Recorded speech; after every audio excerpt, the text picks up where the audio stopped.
നിങ്ങളുടെ ഇഷ്ട പരമ്പരകൾ എക്സ്ക്ലൂസീവായി സൺ നെക്സ്റ്റ് ആപ്പിലൂടെ തികച്ചും ഫ്രീ ആയി ഇപ്പോഴേ ആപ്പ് ഡൗൺലോഡ് ചെയ്യൂ. ചേച്ചി അവരോടാ സംസാരിക്കുന്നത്.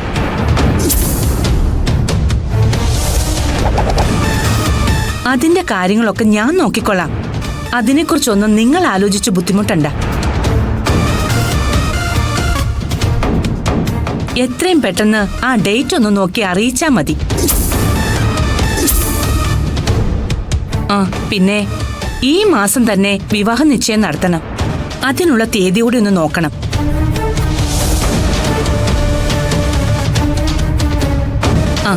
ശരി, ഓക്കെ.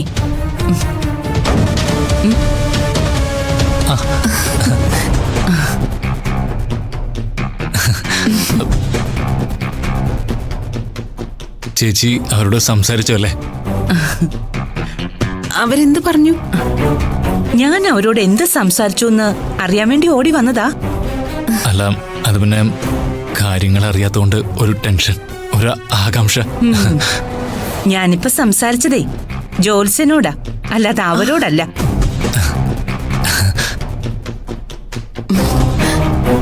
ആദ്യം ജോത്സ്യൻ നിശ്ചയത്തിനും വിവാഹത്തിനുള്ള സമയം കുറിച്ച് തരട്ടെ, എന്നിട്ട് ഞാൻ അവരോട് സംസാരിക്കാം. എന്തേ, അതുപോരെ? ഓ, മതി മതി, അത് മതി. എന്നാ പിന്നെ രണ്ടുപേരും സമാധാനമായിട്ടിരിക്കെ. ബാക്കി കാര്യങ്ങളൊക്കെ ഞാൻ നോക്കിക്കൊള്ളാം.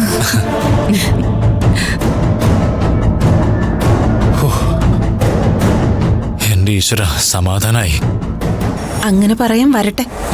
ഉള്ള സമാധാനം കൂടി പോകാൻ തുടങ്ങുന്നതേ ഉള്ളൂ. ജോത്സ്യൻ തീയതി നിശ്ചയിച്ച ഇന്ന് തന്നെ ചേച്ചി തിരിച്ചു വിളിക്കും. തീയതി കിട്ടിയ ഉടൻ തന്നെ ചേച്ചി അവരെ വിളിക്കും. അതിനു മുൻപ് അവരെ വിളിച്ച് കാര്യങ്ങൾ വേണ്ടതുപോലെ ചെയ്യാൻ നോക്കണം. ഇല്ലെങ്കിൽ എല്ലാ പദ്ധതിയും പൊളിയും.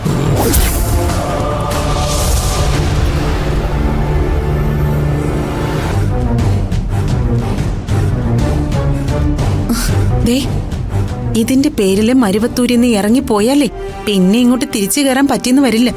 അത് ഓർമ്മ വേണം.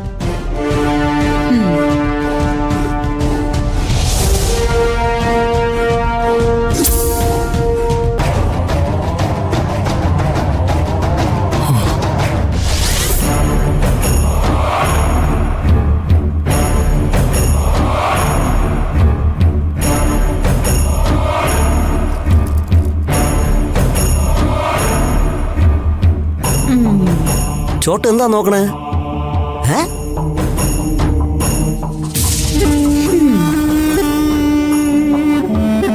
ഓ, ഇതാണോ പ്രശ്നം? ഓട്ടിക്കണോ? വഴിയുണ്ട്, ഇപ്പൊ ശരിയാക്കി തരാം.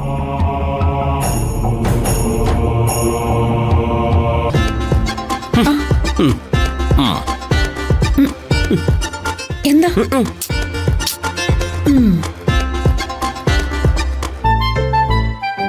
അല്ല, ഈ തലച്ചുറ്റോ ശരീരവേദനയോ അങ്ങനെ എന്തെങ്കിലും തോന്നുന്നുണ്ടോ? എനിക്കൊരു കുഴപ്പമില്ല. അല്ല, എനിക്ക് തോന്നിയതാണ്. അതെന്താ അങ്ങനെ തോന്നാൻ? അല്ല, ഗിരിജ മാഡം കുടിക്കാൻ എന്തെങ്കിലും ആന്റിക്ക് തന്നായിരുന്ന?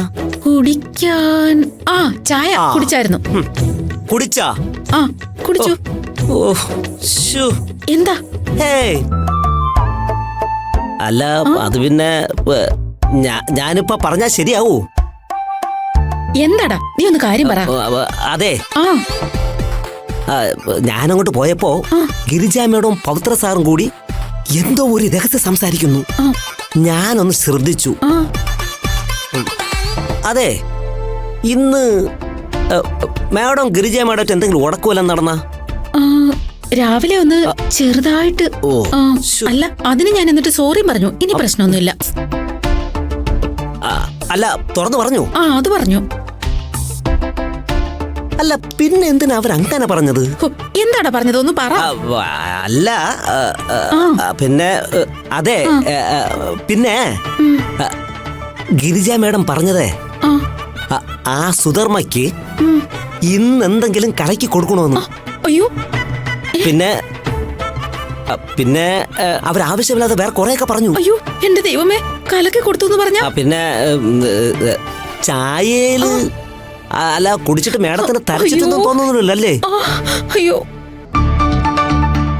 അയ്യോ ഇല്ല, എന്നാലും എന്റെ ഈശ്വര. പക്ഷേ ആന്റി ഒരു കാര്യം സൂക്ഷിക്കണം. ഇനി അഥവാ അവരെന്തെങ്കിലും തന്നാ കഴിക്കരുത്. അയ്യോ ഞാൻ കുടിച്ചത്. ഈശ്വര. അല്ല പിന്നെ ഒരു കാര്യം പറയാനുള്ളത്, അവർക്കേ ഗിരിജ മേഡത്തിനെ ഒന്നാമത് സുഖമില്ലാത്തവരാണ്. എന്തെങ്കിലും ചെയ്ത് കൊന്നാ പിന്നെ കേസെടുക്കാൻ പോലും പറ്റൂല. എന്റെ ഭഗവാനെ. അയ്യോ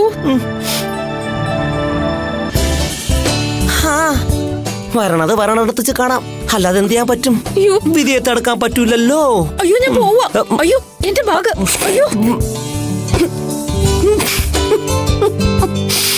എന്റെ ഒരു കാര്യം അമ്മ.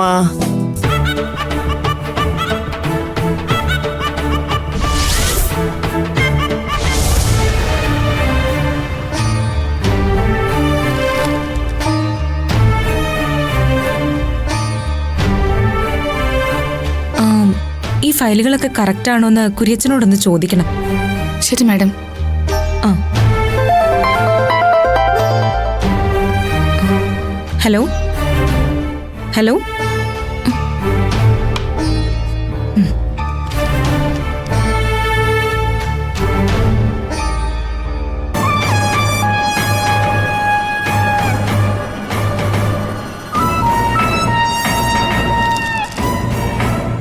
അടുത്ത ഫയൽ എടുത്തേ. ശരി മാഡം. മാഡം, ക്ലയൻസിന് കൊടുക്കാനുള്ള ചെക്ക് ഒന്ന് സൈൻ ചെയ്യണമായിരുന്നു. ഇതാ മാഡം. അത് ഇപ്പൊ വലിയ അത്യാവശ്യമില്ലല്ലോ. ഞാൻ നോക്കിക്കൊണ്ടിരിക്കുന്ന ഈ ഫയൽസ് ഒന്ന് കംപ്ലീറ്റ് ചെയ്തോട്ടെ. മാഡം, പവിത്രൻ സാറിന് ക്ലയൻസ് മീറ്റിങ്ങിന് പോകാനായിരുന്നു. പവിത്രൻ സാറിന് ഇന്ന് ക്ലയൻസ് മീറ്റിംഗ് ഉണ്ടോ? ഉണ്ട്. കുര്യസൻ ചെന്ന് പവിത്രൻ സാറിനോടൊന്ന് വരാൻ പറയേ. ചെല്ല്.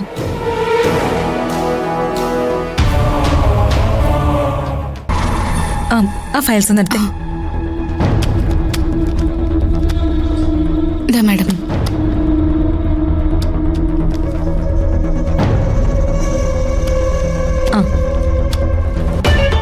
ദേ ഈ ഫയൽസ് ഇന്ന് തന്നെ അയച്ചേക്കണം.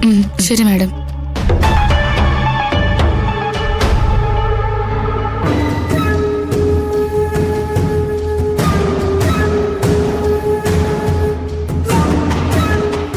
സർ ഇരിക്കൂ.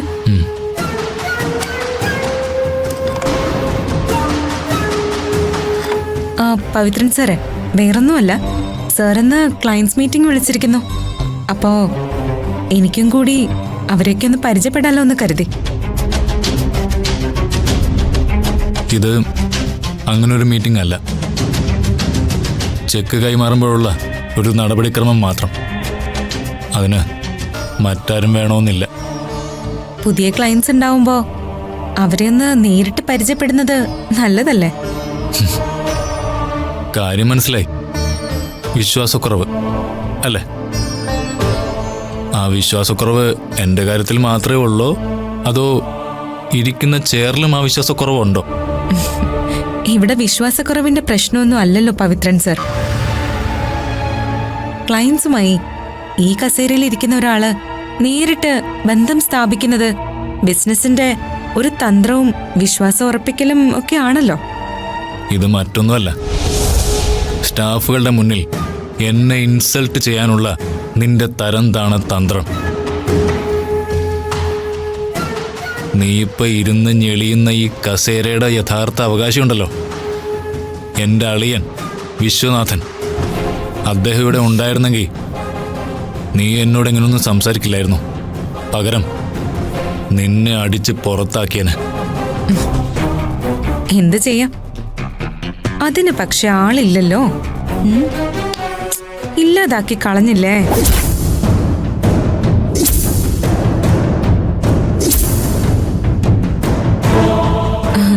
ഈശ്വരൻ ഇല്ലാതാക്കി കളഞ്ഞില്ലേ അല്ലേ? ഇപ്പോഴും ഉണ്ടല്ലോ ഈ ചെയറിന് അവകാശിയായ ഒരാള്. എന്നെ ആ വീട്ടിൽ നിന്ന് വരെ അടിച്ചിറക്കാൻ അധികാരമുള്ള സുമംഗലാമ്മ. അവരോട് പരാതിപ്പെടാലോ. അതിന്റെ ഹുങ്ക നിനക്ക്. എന്റെ ചേച്ചിയെ മടക്കി ഒതുക്കി കയ്യിൽ വെച്ചിരിക്കുന്നതിന്റെ ഹുങ്ക്. എത്ര നാളിതെങ്ങനെ സാധിക്കുമെന്ന് ഞാനൊന്ന് നോക്കട്ടെ.